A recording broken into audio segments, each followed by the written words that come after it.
All right, welcome everyone to our second episode of this YouTube show podcast that we actually do have a name for now.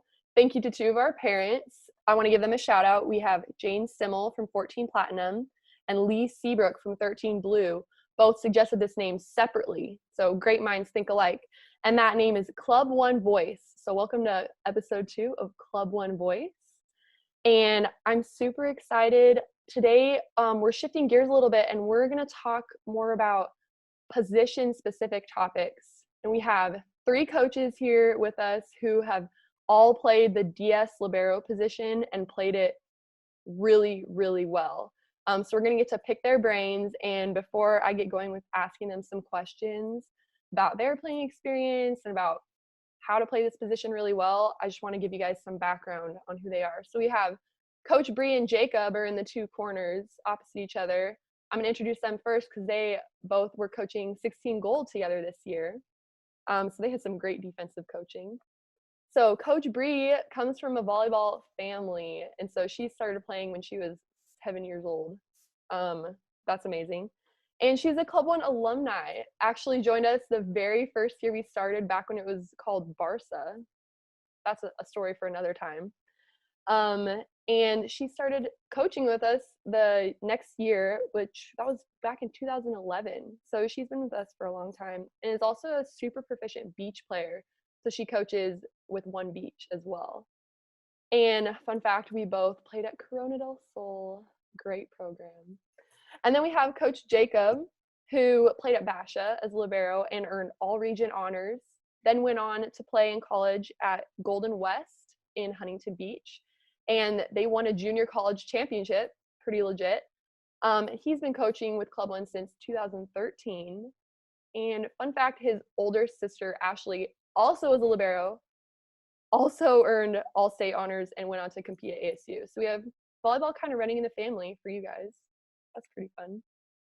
And then we have Coach Joaquin, who was coaching at Club One, well, had been with us since 2011, is on a temporary coaching hiatus just because he was playing as a Libero over at Ottawa University in Surprise, and has had a great career there. His team won the NCCAA championship in 2019. They were runners-up in 2020, and he's a 2-time all-conference Libero. So there's some greatness on the screen right now. I'm excited to talk to you guys. And I feel like this is really timely too, because I'm sure you guys just saw, as of our recording right now, our alumna Kristen Largay was just named top female senior athlete of the year at American University, and she's a Libero. And I felt like that was amazing, because usually Liberos don't get that kind of recognition. And so super excited for her. And I just wanted to start by asking you guys, what do you think makes a great DS Libero? Like what makes someone like Kristen so great?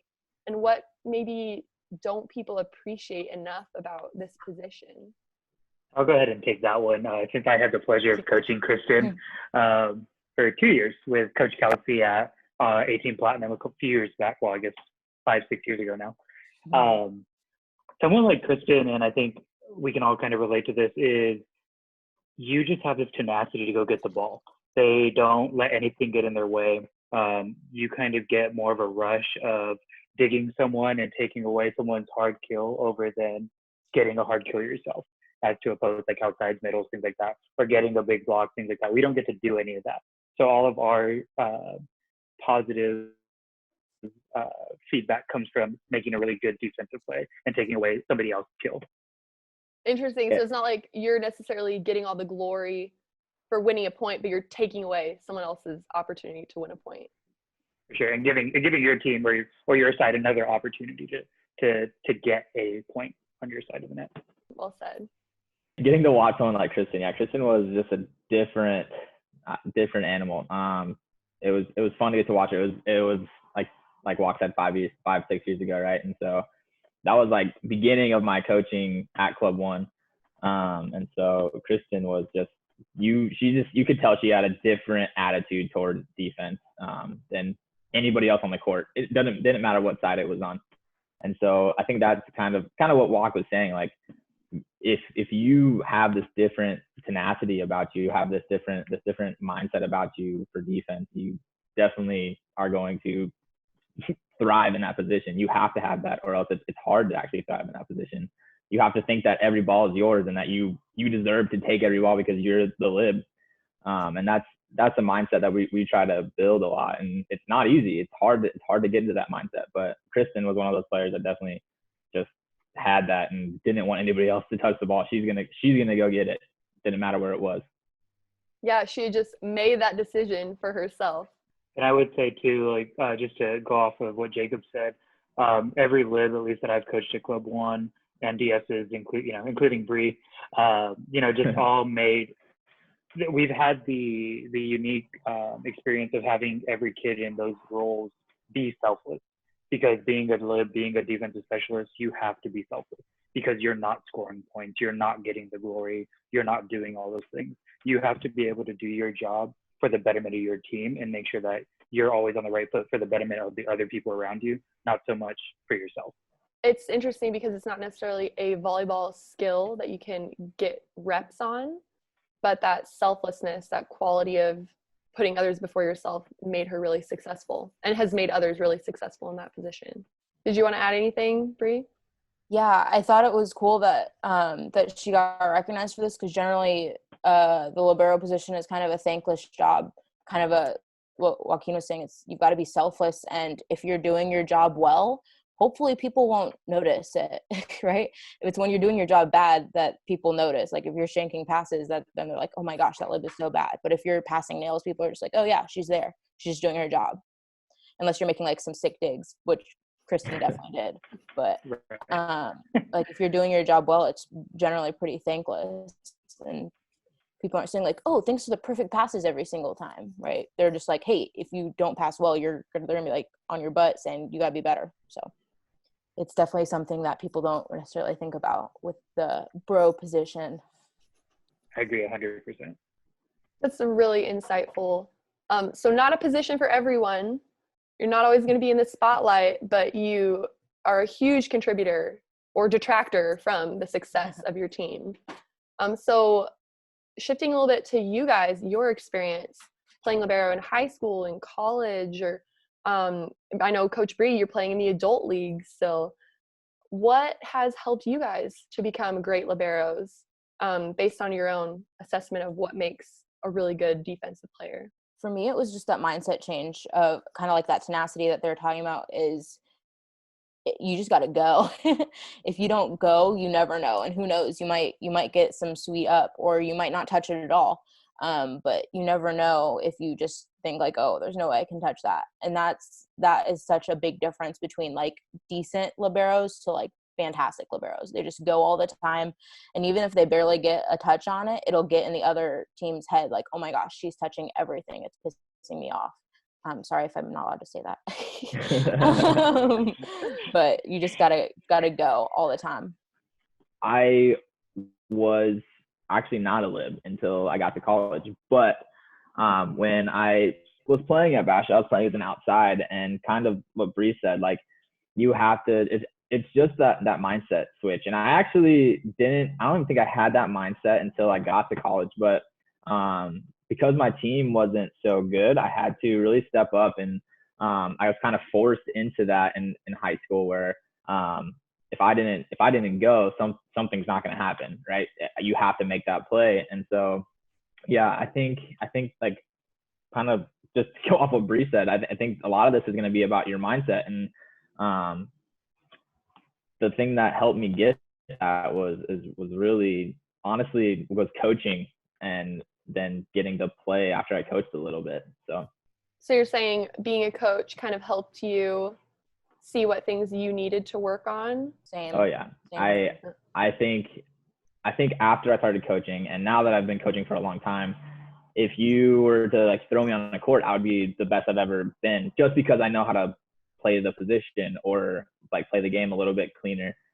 Maybe not in like serve receive, because I need to get those reps, but like if we're talking about defense, and I think I could probably go and hold my own, just because I know how to play the game, and I know how to like read. Reading is huge. So So really it's like the more you see people playing volleyball, the more you watch the game and understand how it works, the easier it is to then go in and make those reads and make those plays. So what could maybe athletes who are in high school now, what could they do to accelerate that process if maybe they can't be coaching and watching from the sidelines as much? What are some things they can do? Watch so much volleyball. Watch as much volleyball as you can.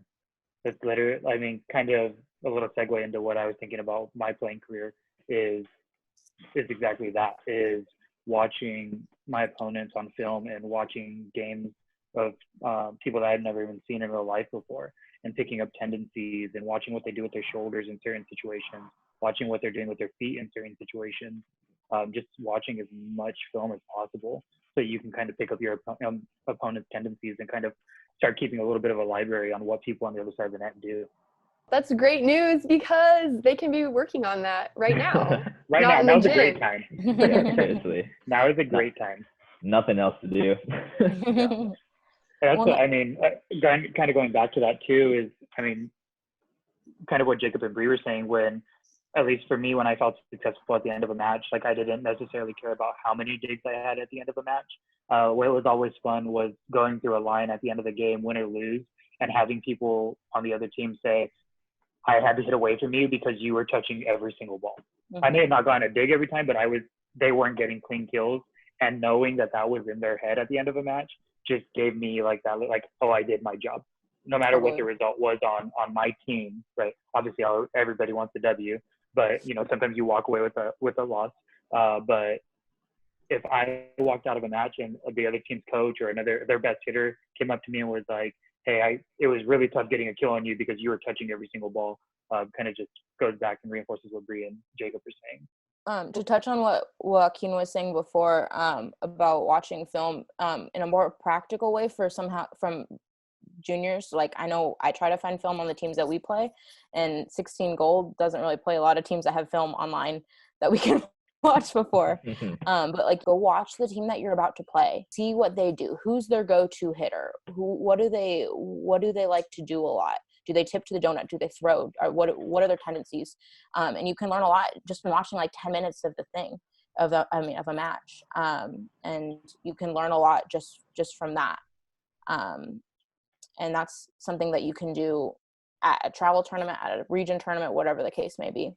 And I keep adding on to what Bree's saying too. I think one of the skills that, again, you can't necessarily teach, is something that you want to do. And I think, again, the kids that I've had the pleasure of coaching, like Bree, like Kristen did this also, Coach Shelby from 18 Platinum did this as well, and a few of the other libs and DSs, they learned those tendencies and then started using their voice.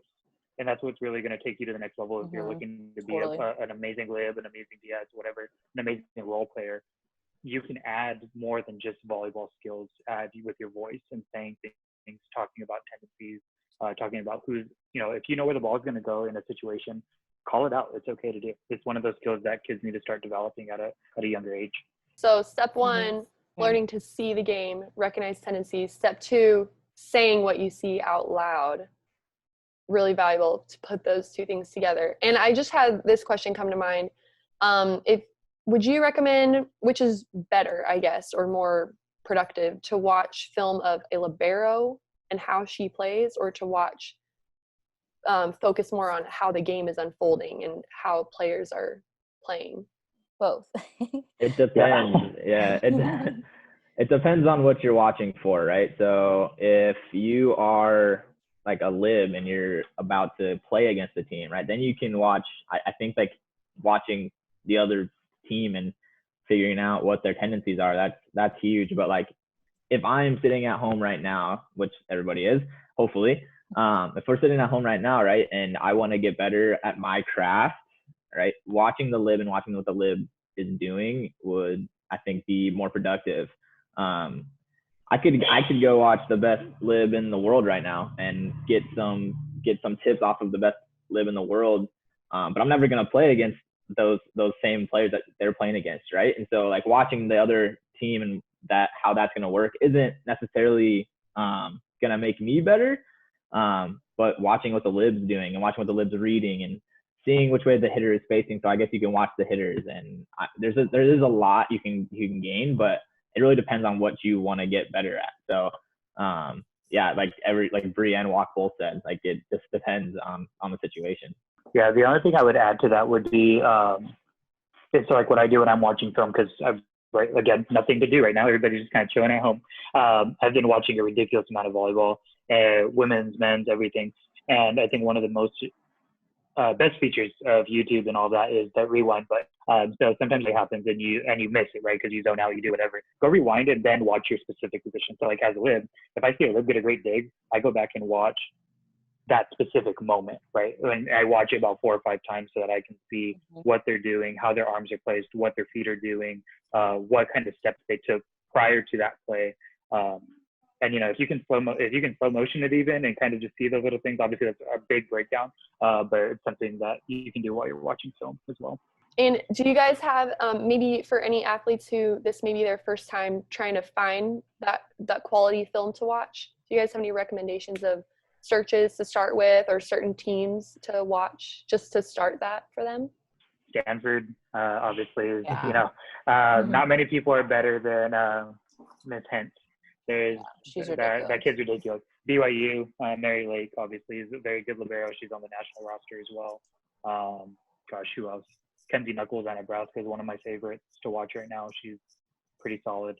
And even, go back into the early 2000s when you start looking at, what was the Penn State lib back then when they won 4 in a row? Alyssa Dorico.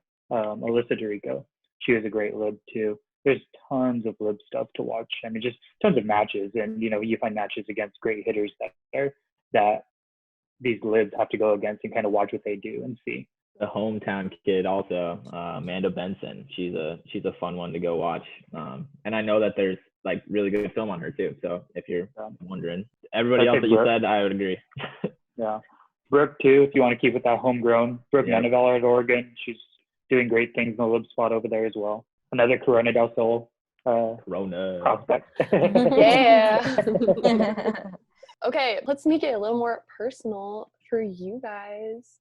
If you could brag for a little bit, do you have any favorite moments or favorite plays that you remember from your careers? I know, Walk, you mentioned it's always great to hear the other team just be, man, I had to hit away from you. So that's always a proud moment. Yeah, anything else? I would say, for me at least, my proudest moment was my first year at Ottawa. So my freshman year, we were playing Hope International in Southern California, and we beat them in 5. And I had a career high night that night with 30 digs in a 5-set match, which in the men's game is kind of unheard of. So men's game is not about digs. So I will say that is my proudest bragging moment for sure. Crazy. Yeah. Oh, I love the 5-set match. It was fun for sure. For me, I remember, it's not necessarily a brag, but I remember when we first started playing at Court 1, I want to say it was my junior year, and I was running down a ball and I got caught in the net in between the courts, and in the middle of a rally, I was stuck, and I was just okay, I got to get out of this as soon as I can so I can go dig another volleyball. And my teammates were laughing at me. I have no idea what ended up happening with it, but I just remember getting caught in that, and my father won't let me live it down to this day. Way to go, Coach Bree. The one thing that I do remember about playing lib in college, it's not really a brag on me, it's kind of funny, but I was playing defense on the line, and this guy, his name's Matt Hilling. He is just an absolute monster. He basically carried us to a championship that year that we won in at Golden West, and he hammered this ball down the line, hit me in the face, and knocked me out. And I've never been so I got up and I was like, what the heck just happened? That's never happened to me before. I've never seen anybody else get knocked out by volleyball, but he hit that ball so hard. It was crazy. But yeah, not a proud moment, but it was funny. It was a funny moment for sure. Oh, job risk. Yeah. Oh my God. Definitely a job risk. Oh, where's the blocker? Oh my gosh. Where they were supposed to be. Yeah. I was not far enough on the line. So speaking of blockers, people in other positions, what would be some good things you would want athletes in other positions to know, or even coaches who have more of an offensive background? What would you want them to know about being a DS Lib or about coaching that position that they might not know from their own experience? Something I tell my bros is to watch the ball less and to watch the hitter more. That's something that all of us tend to do, is just get stuck watching the ball, and the ball isn't generally going to go anywhere that a person doesn't tell it to, unless you're outside, which is a whole different ball game. But if we're watching the hitter more, we're going to see so much more of the game, because that'll tell you so much more than just watching the ball. That's good, and that's super valuable for any position on the court. When the other team is hitting, watch the hitter, not the ball. Yeah, I think I'm just gonna add on to that a little bit, but like say I didn't know anything about being a lib, right? I think that is the number one thing, is to watch the hitter. Whereas like if you know a little bit about blocking, right? Blocking, you should be watching ball setter, ball hitter, right? And so you get to watch that. You need to watch that ball a little bit longer.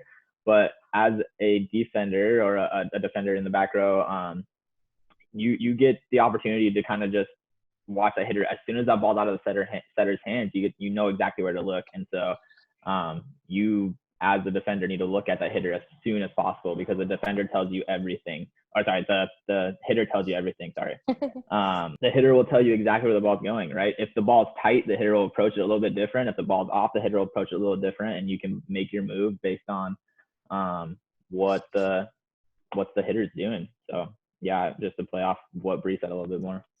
Absolutely. I think again, just those eye sequencing skills are huge for defenders, for any player on the court. You just want to make sure that, again, get your eyes off the ball as soon as you can. I think, again, it kind of goes back to those tendencies of your opponents, things like that.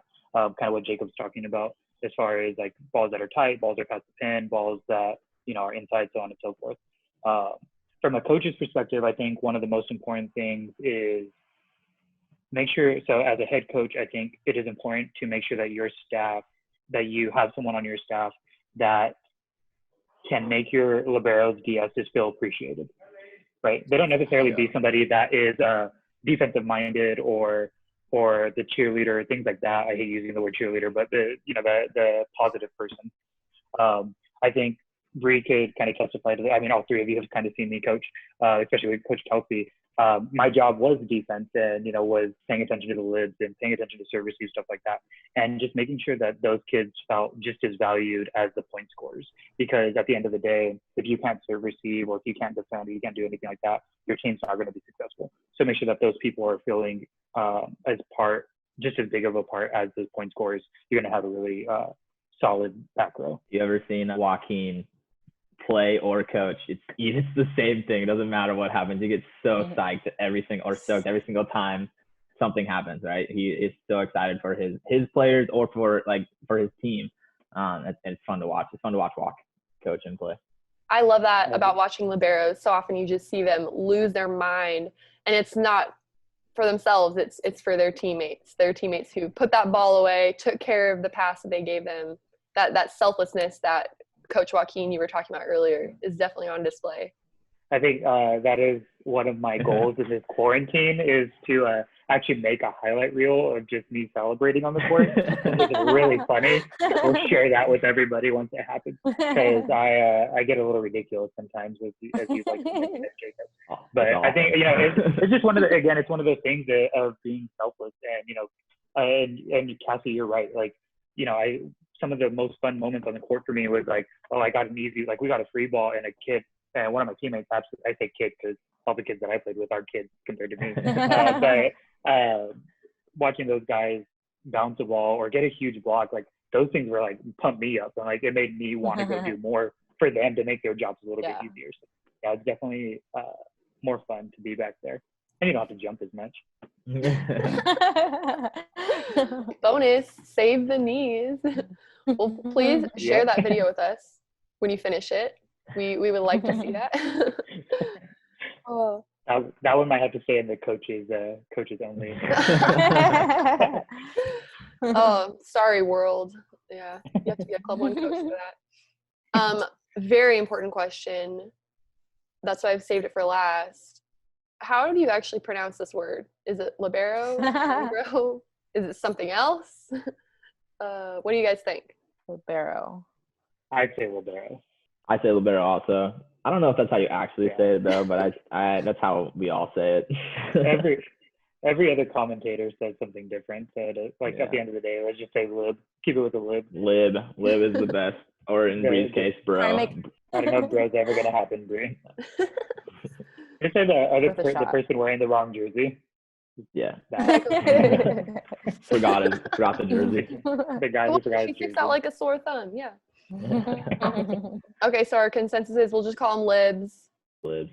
Coach Bree is trying to make bros happen. So if you want to join Coach Bree on that train, just start calling them bros. Thank you guys so much for taking time to share from your vast experience. You know, you guys are all pretty young, but you have tons of experience under your belts. And I know today we mostly talked about the defensive side of this position. I'm sure we could have a whole nother conversation about serve receive.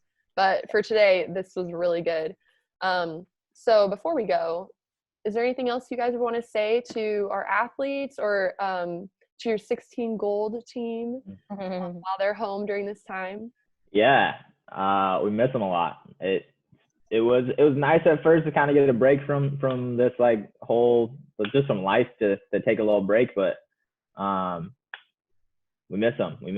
Everybody's missing the gym, so we hope we can get back in there soon and just try to get 1% better every day. You know, that's one thing that we want to do, just get 1% better every day, whether that's at home in quarantine or whether on the court. So yeah, we miss you guys.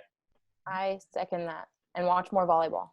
Watch more volleyball. Yeah, I would just say seniors, especially, I know I feel for you guys. I went through the same thing.